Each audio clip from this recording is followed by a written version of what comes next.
Hello, aujourd'hui on part à la découverte du métier de développeur web spécialisé en front-end. En quelques mots, il s'agit de quelqu'un qui code la partie visible des sites internet que l'on utilise tous les jours. Pour découvrir les caractéristiques de ce métier, on a la chance d'avoir Philippine à nos côtés, qui initialement a fait des études littéraires et qui aujourd'hui code en JavaScript. J'espère de tout cœur que la personnalité rayonnante de Philippine te fera découvrir avec enthousiasme ce métier de la tech.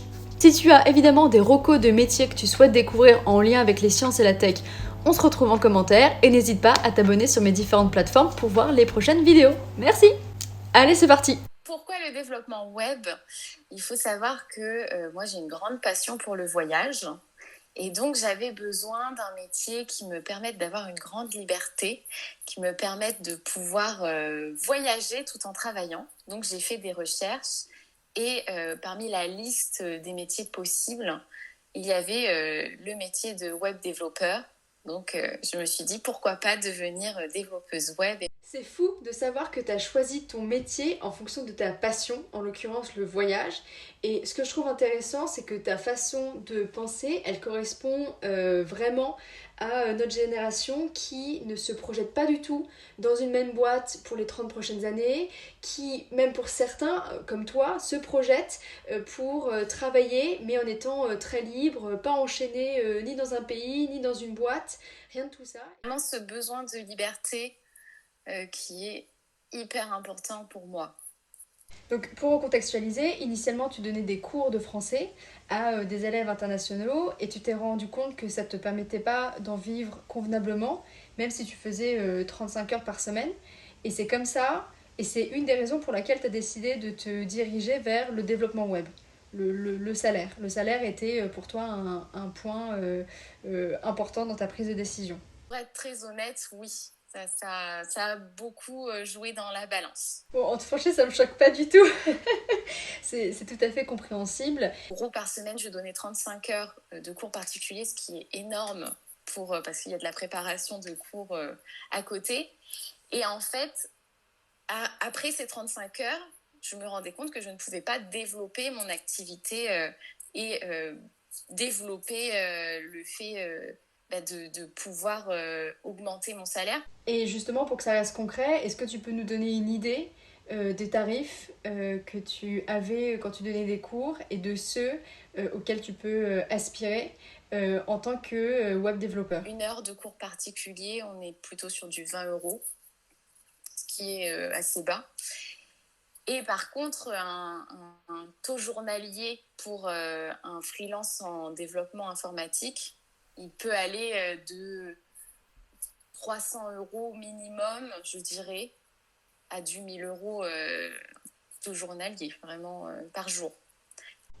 Bah, au final, ton fil rouge, enfin le métier est important, mais ton fil rouge, c'est le fait de pouvoir te déplacer, de ne pas être enchaîné à un même endroit, de te dire que tu peux monter une mission, un projet en étant en Espagne, au Portugal, à Bali, et tout ça grâce à un outil, en l'occurrence ton ordinateur. Ouais, tout à fait. C'est ça, c'est l'avantage d'avoir en fait pour outil de travail un ordinateur. C'est ça qui... Les métiers de la tech, c'est vraiment ça. On a notre ordinateur et on peut travailler de n'importe quel endroit. Ouais. Tant qu'on a une bonne connexion Internet, ça c'est important. Ça peut limiter parfois le choix de certains pays, certaines destinations. Parlons plus concrètement de ta reconversion pour vraiment savoir comment tu as découvert le développement informatique alors que initialement tu faisais des études littéraires. Donc ce grand écart, il vient d'où?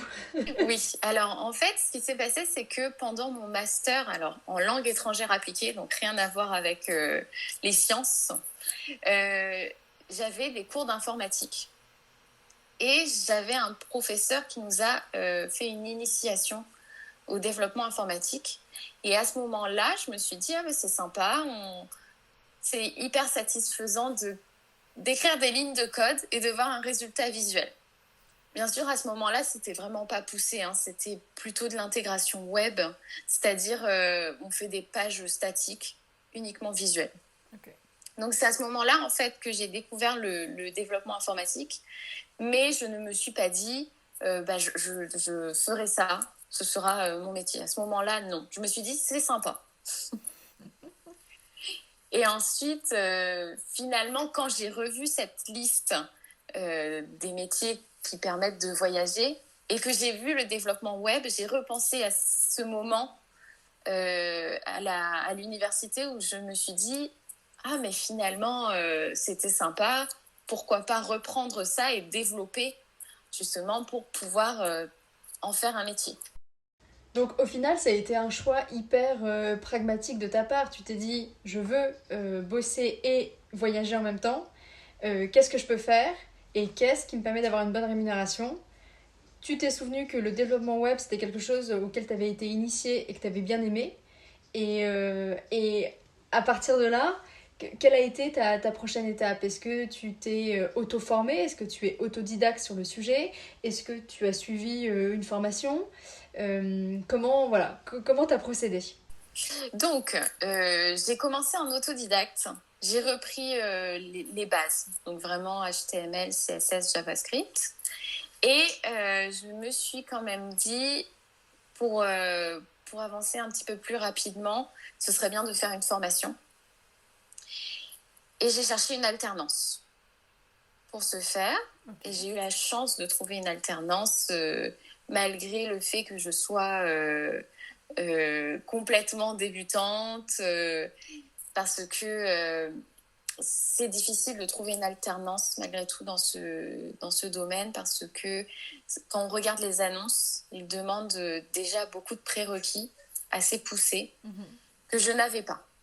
Oui, c'est vrai que tu étais junior plus.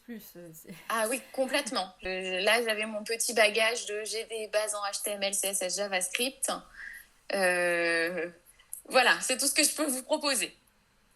Et non, ça a été possible. Donc, j'ai réalisé une alternance. Alors, côté école, j'étais chez Open Classrooms. Ok. Donc, c'est une école 100% en ligne, mais qui propose l'alternance. Et pour l'alternance, j'ai intégré une start-up rouennaise dirigée par Olivier Martineau. C'est un truc de dingue quand même, parce que t'es passé d'un master en langue étrangère appliquée à une formation en web development, en front. On verra un peu plus tard ce que ça veut dire exactement. Et d'autant plus que t'es en alternance, donc ça veut dire que ta formation, elle est payée et que toi aussi, t'as une rémunération à côté de ça. Donc c'est vraiment une situation confortable pour te permettre un apprentissage plus que intéressant dans un métier nouveau pour toi. Il y a quelque chose une petite question qui me taraude, comme on dit. Je t'écoute. C'est ça de savoir quand on passe de langue étrangère appliquée. Alors, j'ai certainement mon biais et même peut-être beaucoup de stéréotypes sur cette matière, sur cette formation. Mais j'ai le sentiment que l'on est très éloigné des maths. Même très très éloigné des maths, même du domaine scientifique pour faire large. Et quand on passe au développement informatique, mon même biais revient, mais à l'inverse, et je me dis que tu dois quand même replonger ton nez dans quelque chose où tu as des maths, du code, et ça paraît être assez aux antipodes l'un de l'autre. Donc ma question est la suivante, y a-t-il réellement une omniprésence des maths dans le développement informatique, et si oui, comment tu l'as surmonté? Ça, c'est une très bonne question. Alors, en fait, bien sûr, ça dépend de ce qu'on veut faire dans le développement informatique, mais il ne faut pas avoir peur des mathématiques. Pas du tout. Moi-même, je n'ai pas aimé les mathématiques pendant ma scolarité, je l'avoue. Tout ce qui était scientifique, ce n'était pas mon dada. Mais dans le développement informatique, en tout cas ce que l'on fait, par exemple pour créer une page web, on n'a pas besoin de grandes notions de mathématiques et finalement c'est plus de la logique. Donc j'insiste sur le fait que vous n'avez pas besoin d'être experte en mathématiques pour vous lancer dans le développement web. Est-ce que tu peux nous faire une petite démonstration rapide pour qu'on puisse bien visualiser comment on utilise les maths? Évidemment, ça sera certainement très rudimentaire, mais je pense que déjà ça permet de démocratiser, vulgariser tout ça. Oui, on imagine que nous sommes sur une boutique en ligne et qu'on veut acheter une paire de chaussures. Alors, pour ce faire, voilà, vous avez ici mon application que j'utilise pour écrire mes lignes de code avec un fichier HTML dans lequel on va trouver les éléments que je veux ajouter à ma page web. Donc, par exemple, l'image, le bouton et cette petite ligne avec le total. Ok. Ensuite, on a un fichier aussi CSS. Lui sera utile pour tout ce qui est style, c'est-à-dire les couleurs, la taille des éléments, leur positionnement sur la page. Et ce qui nous intéresse, c'est le script.javascript qui nous permet d'avoir une page interactive. Et en fait, là, voilà un exemple de mathématiques. Ici, j'ai récupéré mon élément, le bouton ajouter au panier. Et lorsque je clique dessus, je fais une fonction qui va ajouter un article dans mon panier, dans mon total. Et vous pouvez voir la ligne de code, ce n'est pas plus difficile que ça. C'est total plus 1. J'ajoute 1 à mon total. Et si je clique sur retirer une paire du panier, j'exécute une autre fonction qui sera total moins 1. Voilà un exemple très simple des mathématiques. Et c'est comme ça qu'on utilise les mathématiques dans le développement de pages web en général. Il n'y a pas en front. Il n'y a pas de choses plus complexes que ça. Je pense que les mathématiques très poussées, c'est lorsqu'on crée des algorithmes, par exemple. On ne fait pas ça en front-end. Et d'ailleurs, est-ce que tu peux nous expliquer la différence entre un front-end développeur web, back-end développeur web et potentiellement full stack? Enfin bref, les différents termes qui sont employés pour qu'on fasse bien cette différence, parce que depuis tout à l'heure on précise on est en front ou on est en back, et voilà, pour les plus novices d'entre nous, savoir exactement de quoi il s'agit. Oui, alors le front-end développeur, donc ce que je fais, en fait on peut prendre l'exemple de l'iceberg. Donc c'est la partie visible de l'iceberg, c'est ce que vous voyez à l'écran. Tout ce que vous voyez à l'écran... voilà. Donc tout ce qui est destiné pour le consommateur final. Ouais, tout ce qu'on voit sous nos yeux, ça a été mis en place, développé par le développeur front-end. Donc par exemple, si je vais sur le site, sur un site internet Darty, je ne sais pas pourquoi je pense à eux, et ça veut dire que quand on va sur la page site internet Darty, tout ce qu'on va voir nous à l'écran en tant que consommateur, ça va être développé par des développeurs web front. Oui, tout à fait. Ensuite, le back-end, ça va être la partie cachée de l'iceberg. C'est tout ce qui est appel au serveur. Donc, par exemple, le front-end, il aura mis un formulaire sur sa page. L'utilisateur va entrer des données dans le formulaire et les envoyer. Et le front-end récupère ces données, les envoie au back-end, qui va, lui, par conséquent, vérifier les données et, si elles sont bonnes, donner accès au serveur pour pouvoir, par exemple, récupérer des données confidentielles et les renvoyer au front-end. Donc, c'est en fait toute la partie cachée que l'utilisateur ne voit pas, mais qui est très importante. C'est un peu le socle dur un peu du site web qu'on utilise, quoi. Oui, oui.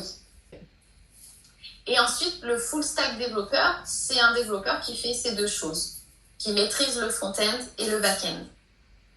Tout simplement. Et pourquoi tu as décidé au final de te spécialiser en front-end ? Alors moi, en fait, j'ai besoin d'avoir un résultat direct sur ce que je fais. Ça me plaît beaucoup. Donc, c'est tout simplement pour cette raison que j'aime faire du front-end. Parce que je suis quelqu'un de créative et j'aime voir les choses se créer petit à petit. Parce que malgré tout, back-end, on ne voit pas. On ne voit pas ce qu'il se passe. Il n'y a pas de résultat visuel. Au sein du métier de développeur web, et ben, en fonction des personnalités, on peut s'y retrouver, quoi. Complètement. Il n'y a pas que un archétype, un schéma précis de personnes dans ce milieu. Oui, c'est pour ça que ce métier peut plaire à beaucoup de personnes. Et qui demande en fait qui demande de la logique. De la logique, de la rigueur. Ça, c'est hyper important quand on est dev. de faire preuve de rigueur, parce qu'on se rend compte qu'il y a des syntaxes à respecter, qu'on ne peut pas se permettre de parfois mettre un espace en trop, une lettre en trop, parce que sinon votre site ne fonctionnera. Et t'as une erreur 404, quoi. Ah oui, et des fois, on ne comprend pas pourquoi quelque chose ne fonctionne pas, pourquoi on n'a pas le résultat qu'on souhaite avoir. Et c'est tout simplement un espace de trop qui fait que ça ne fonctionne pas. Donc, être très rigoureux.